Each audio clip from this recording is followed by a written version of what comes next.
Okay, nice to have everybody on board, and we're very fortunate this evening, which is my time, and the afternoon in Florida, in Miami, Sascha Lang. And Sascha is the Vice President, Architectural and Design, New Build and Innovation for Royal Caribbean Group. So we're very, very honored to have you as a guest on the podcast, Sascha. It's a pleasure to having me. Thank you for having me. Yes. You're an old friend. We've known each other for about 20 years. We worked together, in fact, in Shangri-La back in the day when Shangri-La was developing at lightning fast pace. Back in from probably 2004 till about 2008. During that period, I was in the corporate office as looking after renovation, and Sascha, you were looking after the sort of project innovation side and the technical side. So I I think you've had a really phenomenal journey in the industry, and I was kind of interested to know how you kind of got into this in the first place, because there are some people uh, who are doing hospitality management, but they enjoy the development side, and I think that it'll be interesting to see how you kind of moved into hospitality and design and development. Yeah, I think Richard. I remember first of all the old good days back then when I was running the office in Middle East when we were colleagues in Shangri-La, and I was a single person in Dubai. Doing all these projects in Muscat and in Abu Dhabi Right. for Shangri-La, and this actually was my second job in this kind of industry in design and construction. I came um, from a Swiss company, hotel company, where I did similar jobs, design in hospitality, design and construction for another brand in Europe, which brought me to Middle East mainly at that point, and from there I actually joined Shangri-La through our same boss you and I had at that point. Yeah. Um, and but how I end up there was I graduate as an architect, as a structural engineer with a degree in architecture. But my passion was always in hospitality due to the reason my family was running restaurants and small hotels. And as a young kid, I always had to help either in the kitchen or as a waiter, and helping for events. And so I was always a little bit in this industry from early days that actually led me to the path to go into hospitality management school after I graduated as an architect and was designing, was working in an architect office for 3 years after my degree, and it was actually agriculture, and it was so boring. And I thought, what I'm doing here as a young kid. That's why I actually thought, you know what, I'm going to hotel management school. And that actually, then I combined the technical background, space planning, which I learned with design and hospitality components. So I found my passion, and I stayed in this industry after I also left Shangri-La.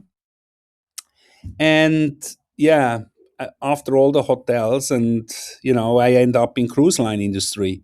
uh, but that's how I get there. It's through the combination from a first degree with the passion on hospitality, led me to what I'm doing today and what I do every day. That's interesting because I mean to get a degree in archaeology architecture is actually quite a long period, isn't it? Isn't it like 3 or 4 years, 4 years? So that's why I'm Swiss origin. So my graduation is in Switzerland. Yeah. So Switzerland has a dual system, which is very unique when it comes. So you have two paths how you get a degree. And I'm not talking here bachelor or master yet, but just to get a degree, you go the normal path through university, college, and Yeah. where you actually choose your field and you graduate there, like architectural, or you do it through the apprenticeship program. Okay, The apprenticeship program was 4 years, which I was working 3 days in the office, in an architect office, and 2 days was in school. I see. Okay. So this is how I get my structural engineering degree. And then you build from there, right? From there you can go and you do your master in architecture, you go back to the university after a couple of years experience. But that's very unique. That's You're correct. So my education on architecture was 4 years, and then practicing for another 3 years Yeah. before I Amazing. moved into hospitality. Right. I was interested, when we think about cruise ships and you have such a diverse mix of customers. I mean, when you compare it to, say, luxury hotel development, how are there sort of surprises? What are the big differences when you, in terms of how you translate your expertise? Uh, they're basically like big floating resorts, except you've got limited space. I mean, it must be quite a difficult transition to make. So I feel so you need to define the market, right? Right, So right, big and luxury, for example, in cruise ship doesn't really work. So luxury is the more where you have, let's say, more smaller, and you actually concentrate more on the guest experience in regards of greater F&B, better quality of accommodation. You use better materials, or let's say higher quality material. So we in our company, like Royal Caribbean Group, we have four brands. So we have, on the top tier, we have Silver Seas, which is luxury, very small. There are not many staterooms. It's very infinite, it's private, and you go to incredible destination.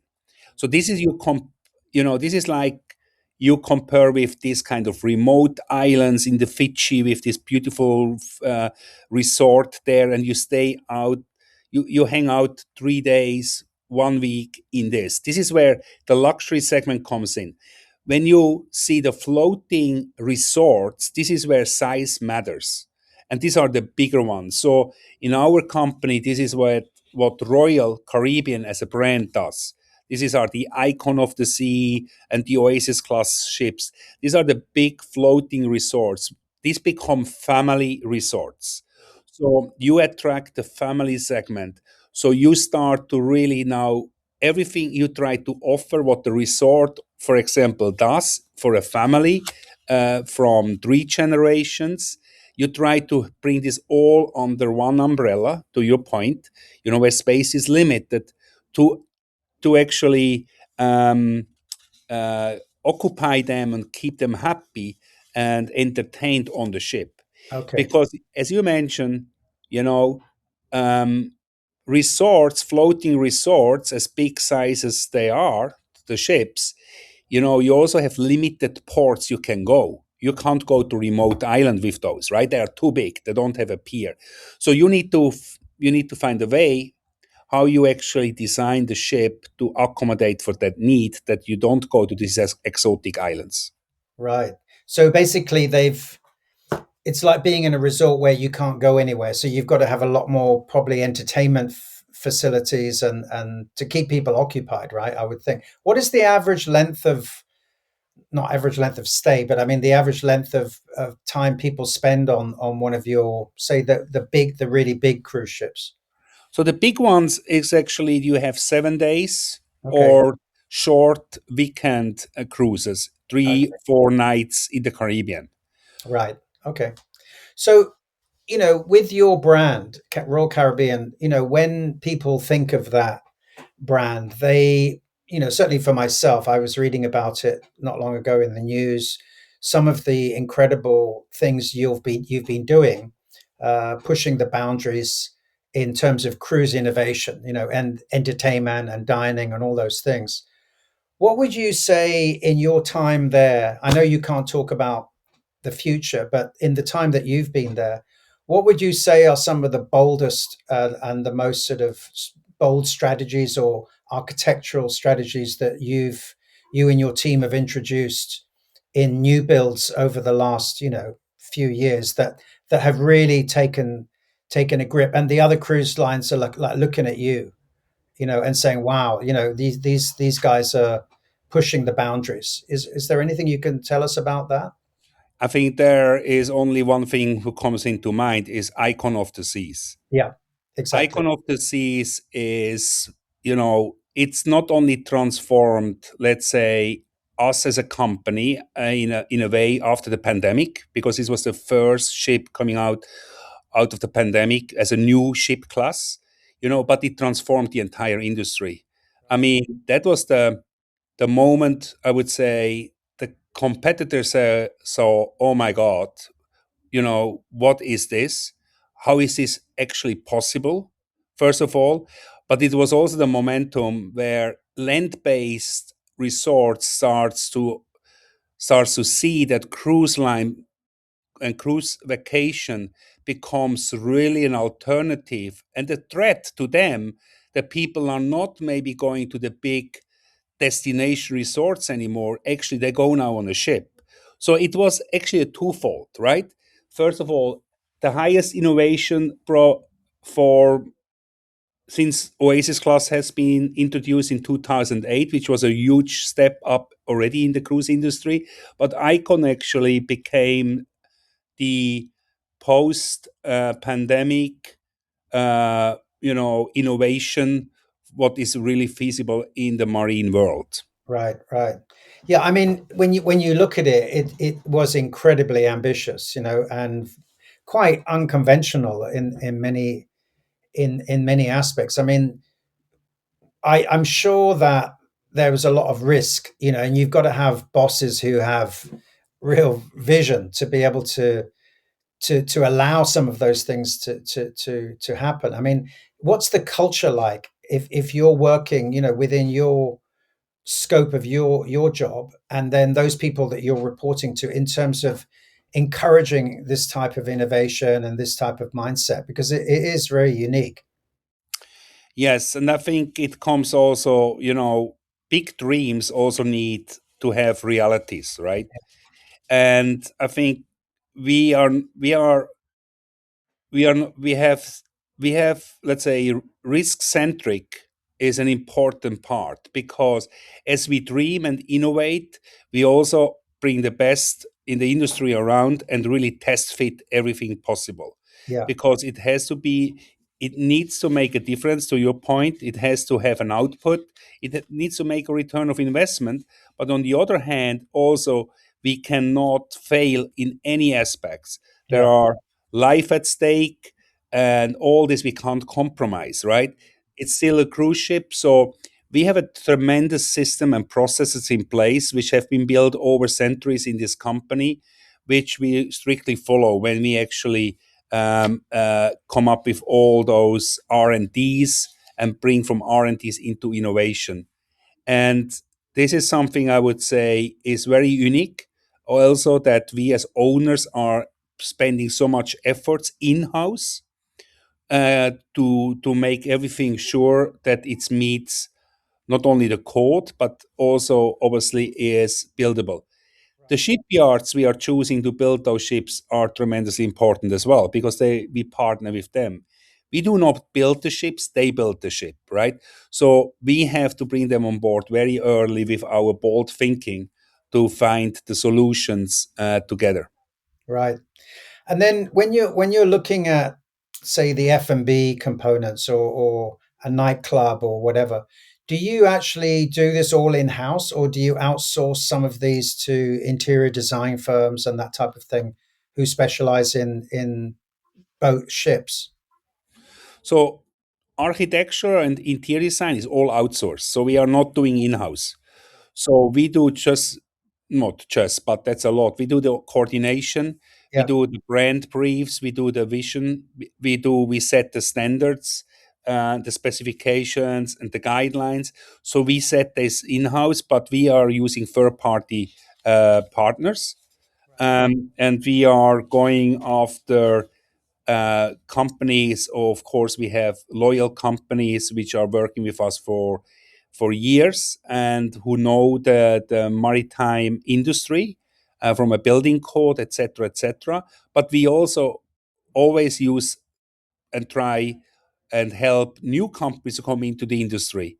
It's a transition from land-based to the naval world, and we actually have a kind of a formula that we say one third are um, very experienced architects, which very few, which with us for 20, 25 years, and then we have one third which are actually even new, have never been in this world, and we bring them on and work with them. But this is all outsourced, all the Interesting. consultancy job. Yep. Very interesting. I mean, I remember when, when you're constructing a hotel, obviously you've got the area plan. I mean, they always used to do this, break that down. But with a ship, right? I mean, how do you even start to think about capacities, and then because you've got all the staff as well to take care of, I mean, because those people are not going home every day, right? I mean, they're on board full time. So is there a sort of a formula that you guys use, or I mean, how much of it do you get? How often do you get it right, and how often do you get it wrong? I mean, do you find that some people love a concept but you think, oh god, we could have made that twice as big or whatever, or is it pretty fixed? No, I think it's a very good point because we do a lot of revenue studies as well. Yeah, Because you have the complementary venues, and then how many people and how many guests you have on board. So you have to scale the complementary offering on menus, but also on size and also on locations. And then you have the for pay venues. And the for pay is with a lot of data we collect how big a steakhouse has to be for that ship size, how many seats you need. We got this data. I think what really is unique over the, let's say, the hotel industry in the cruise is actually we know our guest 24/7. We okay, know the behavior, right? We know every guest's behavior, so we can take a lot of data. In the hotels, you also can collect a lot of data, but it's different because people leave the resort. They go to the neighbor. They go to this fish restaurant down in the pier and dine there. You lose them, yeah, right? yeah, We don't lose them. We have them captured for 7 nights, right, and we know exactly how we are not tracking them in as such, but we know when they go for entertainment, what do they like, what do they do in retails, because yes, we had to offer everything. So based on all this data, there's a continuous improvement over, and we see shortfalls or opportunities. And we said, right, oh, here we can actually extend. Here doesn't work that well. The revenue is not there. We can reduce. I think this is the beauty being, having the guests captured. We can really tailor make the product to the people, to our guests, what they need, because yeah. we find out very easily what they like and what they don't like. So let's offer them what they like, right? Right. Like I said, that's very interesting. Yeah. So you can actually capture a lot of, it's quite scientific actually. Yeah. It And is. the other thing I was wondering is, like I read somewhere that in some of these like Disney resorts, if they open a concession or an outlet and it doesn't seem to be popular, they'll quickly change it, within a very given time. Do you do something similar? It must be a lot more difficult to do that on a cruise ship, to turn it So around if it's not working. So there are two ways to do it, right? The first way is actually a ship goes every 5 years into a dry dock, and so there's a 5 year cycle. So Right. after the first 5 years, after the product is new, it goes for the first preventive maintenance. You paint the hull, you have the wear and tears, you replace carpet, things like that, Yeah. right? And on the 10 years is the big one. So in each of these 5 year cycle, you can do major work because the ship is out of service. This is one way. So the question is, can that change weight until we come to the dry dock, which is in the 5 year cycle? Or, we also do a lot of modification during service.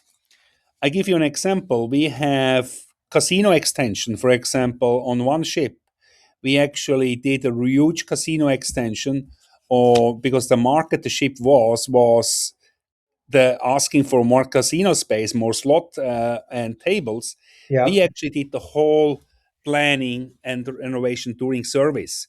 Wow. So that's even, of course, it's very complicated, and you have because of the sound noise and everything, and the disturbance to the guests. So planning is all about that, but it happens as well that we do in during service. That's very interesting. Yeah. So actually, I would imagine you rely quite a lot on technology and not only from like the point of sale, but also all the analytics and the loyalty programs and all that type of thing. How do you see? I'm kind of interested to see how AI now with the digital tools and AI.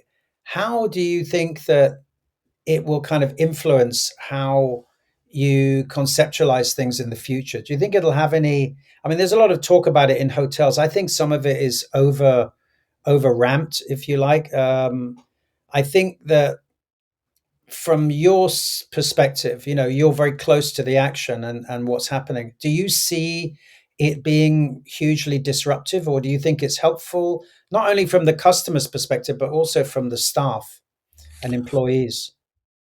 I mean, AI, we as a company use AI for quite a while in different fields, but it is an incredibly important instrument and technique we are using.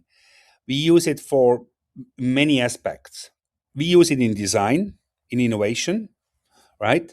Yeah, In ideation, we use it here in the head office a lot when we ideate ideas and come up with concepts and so on. We utilize that a lot.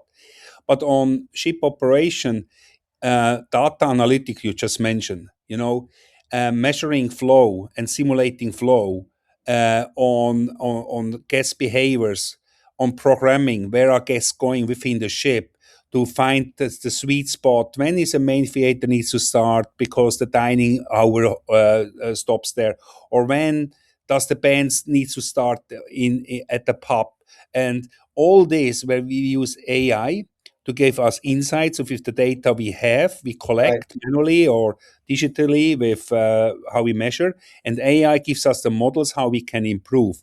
And I think another one, very important thing is in navigation. AI in navigation is huge. Not only with us in cruise ship, in cargo shipping as well, to find the most sustainable path through the currents. AI helps as well because reducing fuel cost and so on. And and another big aspect AI is tremendously important is in general in sustainability, not only on saving fuel costs. It's also on food waste is a big theme we actually are very conscious about is how we can reduce food waste, right? And then AI helps us as well from menu size because all this data analytics AI is an incredible tool which we use, tremendously to help us to find to optimize uh, on our sides from an operating cost, but on the other hand on sustainability, and on the third one on the guest experience, how we Yeah, can optimize and can do the best. that's very interesting. Yeah, I worked with a company in Hong Kong when I was at Icon, where they used AI they put in like the DNA about the hotel or the outlet, with some renderings, and then the AI was able to design uniforms instead of having to go to a designer. And then based on the DNA that you fed it in, and these were all sustainable, made from, the fabric was made from bamboo or plastic bottles or maize and what.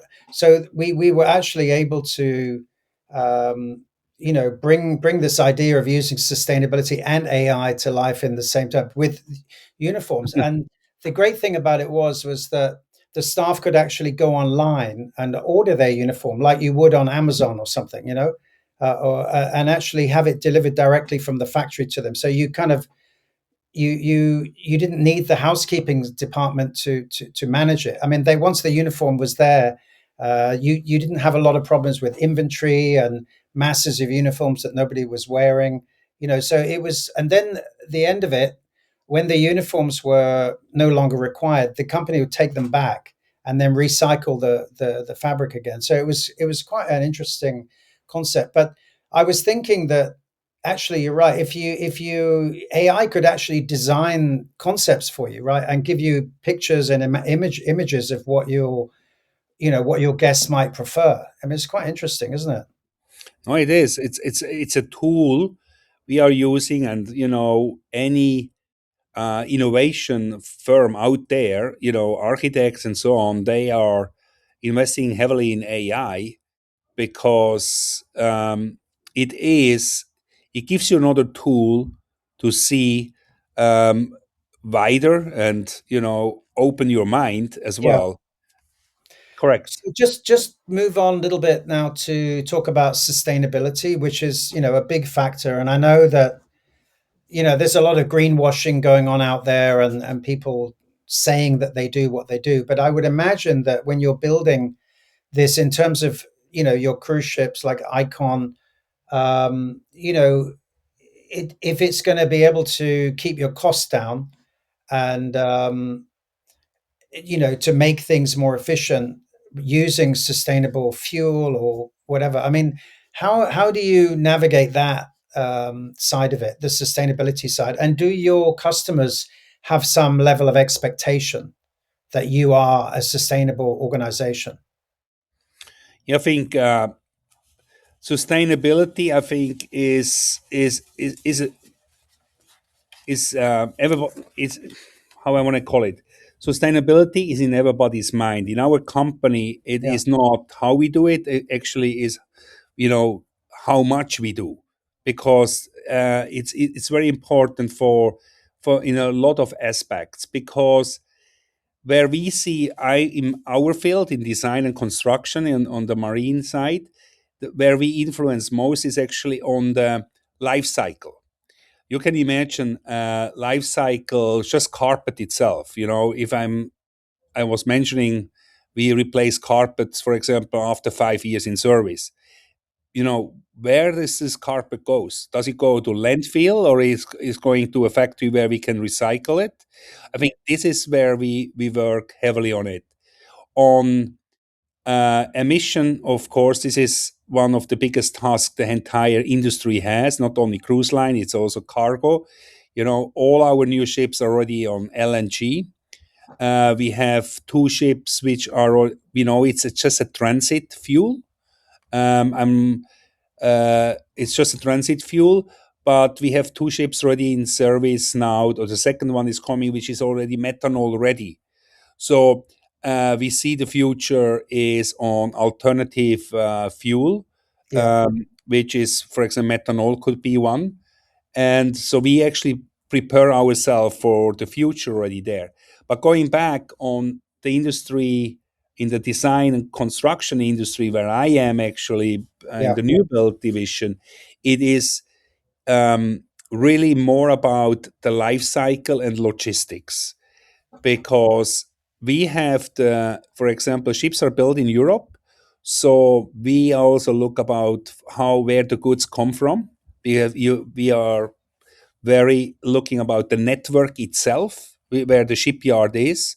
And so we are not just going after cargo around the world to deliver something from maybe Far East, where we can get it from Estonia, for right. example. So that's a very big driver as well, to really see the CO2 footprint reduction while we actually design and build the ship.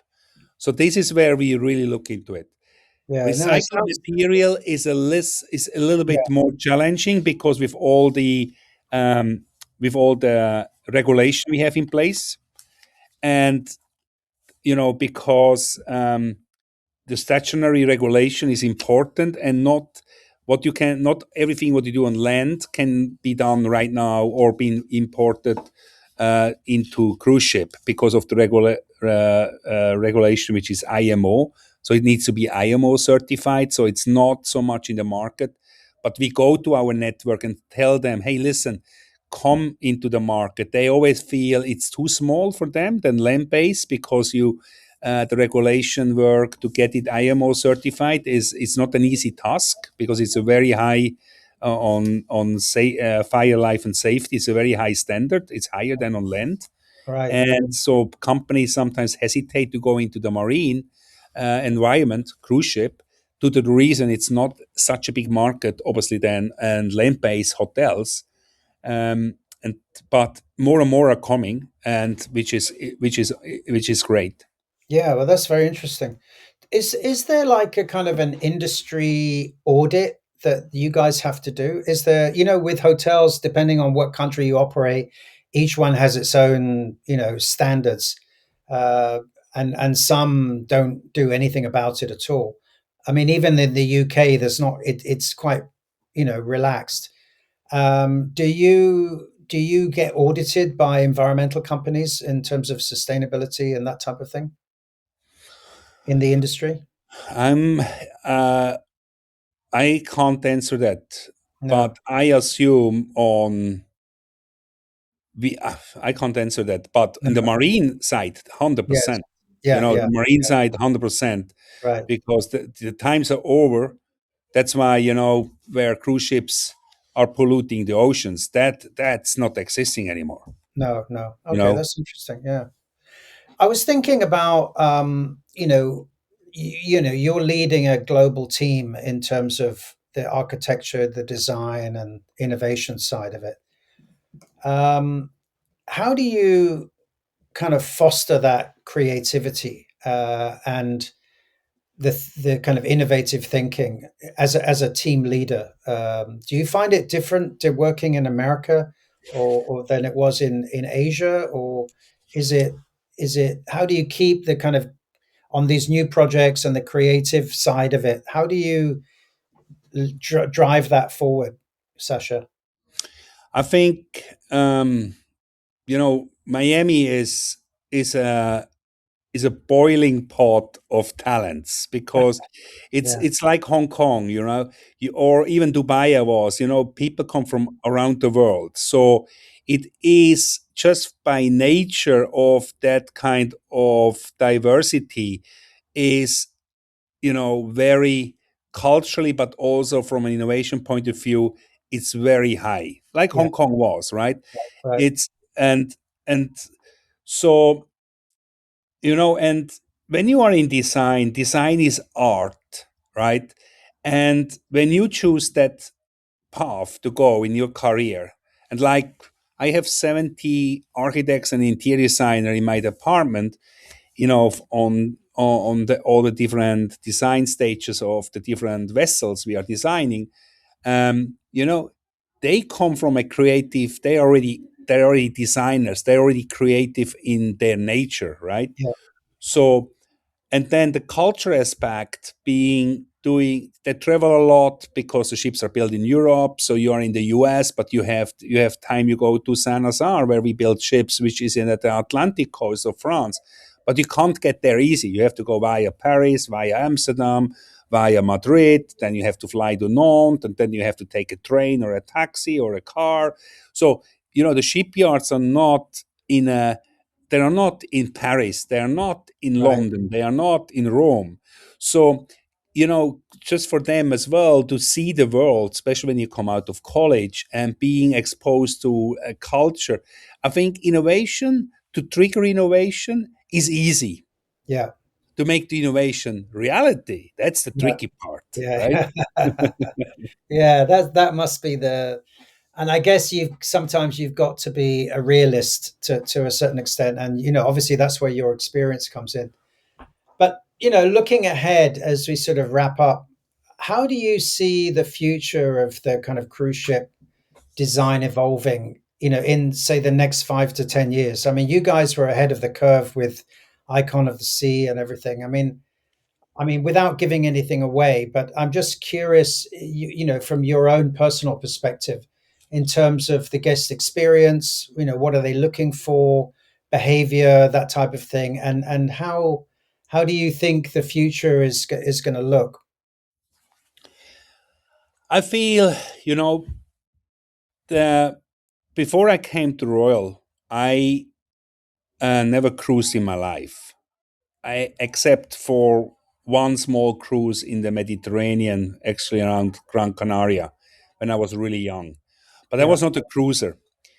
I what I see what the cruise industry is tremendously in is also the convenient travel, how convenient you can travel.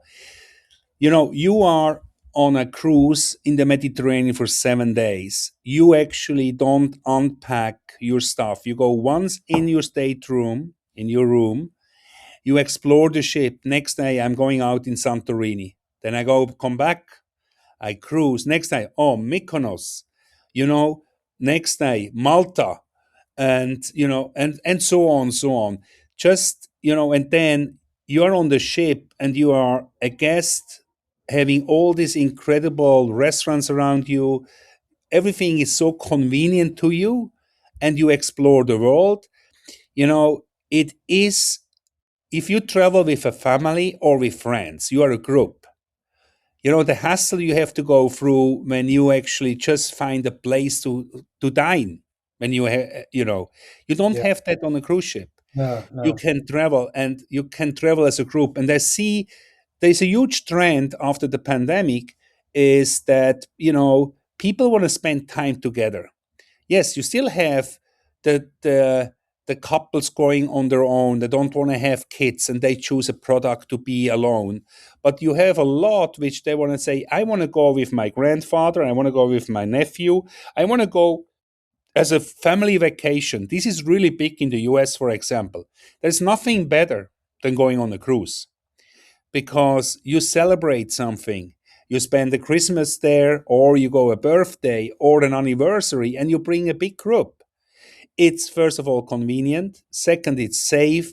Third, you explore destinations and you have fun Right. 24/7. Yeah, And yeah, there is something for everybody. It's not just, you have the kids club for the kids, you have the casino for somebody, you have the quiet area for somebody to read the book. You find that space on the ship. yeah, So the future for cruise ship, in my opinion, is unlimited because it's really it's a very convenient way to travel. The cruise ship can bring the cruise liners. We bring the ship to the guests. We have ports in the old days. You had to fly to Miami from all over the world, but now you can go to ports. You bring the ships to the ports, so you bring it to New York, you bring it to Texas, to Galveston, you bring it to LA, you bring it where people don't need to go on a plane as well. So it's that's where I see a huge opportunity, and also how as people start to appreciate the cruise industry. And on the other extreme, you can go to remote islands, like you go to um, Galapagos, for example. How you go to Galapagos when, if not on a cruise ship, right? yeah, Or Antarctica, expedition ships. yeah, You go to fjords in Norway. These are all experience, where cruise industry offers you a lot. yeah. Riverboats, Right. going on the rivers in Europe, having a great hospitality, but having really this fantastic. You go through the Bordeaux, through the Rhone, you go through the vineyards. I mean, these are incredible moments only the cruise line can give you Yeah, yeah. compared to land base. No, I totally agree with that. And I think as you get older, I mean, my wife and I were looking at this recently. I mean, because my other kids are like 18 and 20 now. So we were thinking one last sort of family holiday, maybe go to Bali, but you're going to spend 16 hours flying there and 16 hours getting back and all that kind of stuff. But so yeah, so she was looking at, Galapagos and some of the cruises that you mentioned. I And can give it you is, family and friends. You let me know. I give you family yeah, and friends, and then yeah, I didn't bring it up for that reason, but it I is it know, is but a fact. yeah, You do kind of appreciate now, especially now with what's going on in the Middle East, with those people stranded. And I think that things like that happen, war breaks out and you're sort of stuck somewhere. Whereas if you're in a cruise ship and you're in a different part of the world, it almost like doesn't bother you. You're not even aware of these things going on. It's because you're living in a kind of a cocoon in a way, which is really what you want. You want to sort of get yourself away from reality. And I used to take my kids on a couple of times on the Disney Wonder when they were small, out of Miami. And I know that even to this day they still do it. Every year they become, and I think with the loyalty programs in place as well, it actually becomes, I think, quite financially attractive too, right? Absolutely. And one point is, you know, the ships are moving. Yeah, So if there is a crisis, you just take the ships away, yeah, you bring it somewhere else. yeah, yeah. We never need to worry about in Florida, here in Miami, about when a hurricane comes because our ships are the safest place. They see it, they can sail away. A Right. hotel is in, you mentioned Tampa, how badly Tampa has been just hit last year with the hurricanes the last 2 years, right? That's right. You Yeah, can't yeah, move your asset. Ships, we our assets moves. You yeah, go away. You are not choosing Middle East right now. You bring, okay, your cruise is still good, but we are not going to Middle East, Dubai, Qatar, and Abu Dhabi, but we will take you now to Fuerteventura, Tenerife, blah blah blah blah. Right. yeah, So yeah, that's also the beauty about cruise ships. We are mobile. We move. yeah, yeah. No, it's really a fascinating industry. It's one I know very little about, and it's been tremendous to be able to talk to you and get your insight. And I'm sure the listeners are going to be, really, really interested, because there are a lot of hotel people and people also in different industry and hospitality. But it is such a huge, diverse industry, and also just listening to how you got into it is another really fascinating story you told us. So I just wanted to sort of wrap up and thank you, Sasha, for really, really fantastic and enlightening Thank you, discussion. Richard. And I'll be sure to send you everything over, let you have a look at it, and when you got your blessing, we'll put it on the site. But anyway, thank you very much indeed. Thank you, Richard. Okay, Absolutely. It was a pleasure. Thank you very much for having me. Yeah. thanks. Thanks.